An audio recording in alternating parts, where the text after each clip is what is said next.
Cet éléphanteau assoiffé veut boire, mais sa trompe n'est pas assez longue. Il ne peut que regarder les autres se régaler à côté. En cette saison sèche et chaude, un grand point d'eau creusé par l'homme est une véritable bouée de sauvetage pour ce groupe d'animaux. La maman éléphant, assoiffée, profite pleinement de cette précieuse ressource en eau, n'ayant absolument pas le temps de s'occuper de l'éléphanteau. C'est alors qu'un accident se produit. L'éléphanteau, curieux de boire de l'eau, tombe accidentellement dans le point d'eau. Cet incident soudain panique beaucoup l'éléphanteau. Le point d'eau artificiel était initialement destiné à sauver les animaux en migration, mais il est devenu à cet instant un piège mortel. Ses parois hautes et abruptes sont un fossé infranchissable pour l'éléphanteau. Même pour un zèbre adulte, il serait très difficile de s'en échapper. La maman éléphant est terriblement anxieuse. Elle tend une patte pour sauver l'éléphanteau, mais comme il n'a pas de bras, l'éléphanteau ne peut pas saisir la patte pour remonter. Voyant cet échec, la maman éléphant a une autre idée. Elle commence à frapper la paroi avec la plante de ses pieds, voulant créer une marche pour sortir l'éléphanteau. Mais cela ne semble pas avoir beaucoup d'effet. Voyant leurs difficultés, toute la famille accourt aussi pour aider. L'un des aînés saute même dans le point d'eau. Mais il ne semble pas non plus trouver de méthode de sauvetage appropriée.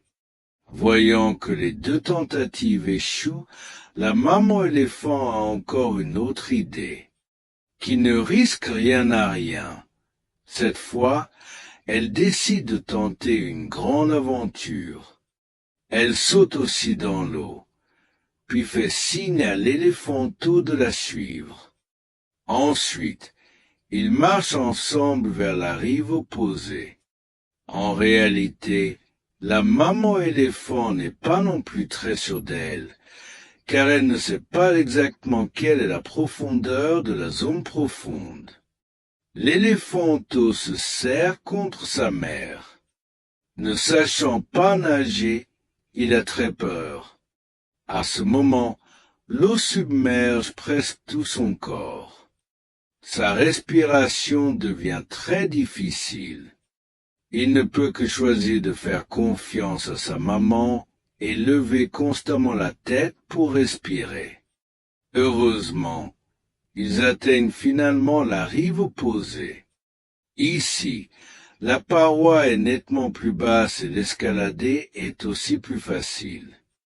Mais l'éléphanteau a toujours besoin de l'aide de sa mère. La maman éléphant enroule sa trompe autour de son corps, tout en utilisant ses pattes comme appui. Finalement, ils réussissent. L'éléphanteau est sauvé. Ayant frôlé la mort, l'éléphanteau est épuisé. Il ne peut se relever qu'avec difficulté, aidé par sa mère. Bon, mais il n'y a pas beaucoup de temps pour récupérer. Il doit se mettre en route immédiatement pour suivre le troupeau et continuer le voyage de migration. Bien qu'il y ait de l'eau ici, la nourriture est très rare. Il doit suivre les pas de sa famille pour trouver de la nourriture.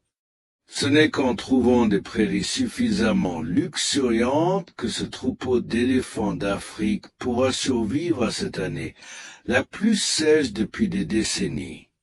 Dans les jours suivants, ils entreprendront une grande migration de plusieurs centaines de kilomètres pour atteindre le Kenya. Le parc national du Masai Mara. Dans cette réserve naturelle, ils pourront manger à satiété. Mais pour l'instant, ils doivent surmonter la sécheresse sévère. Étant nés depuis peu, L'éléphanteau est encore très petit.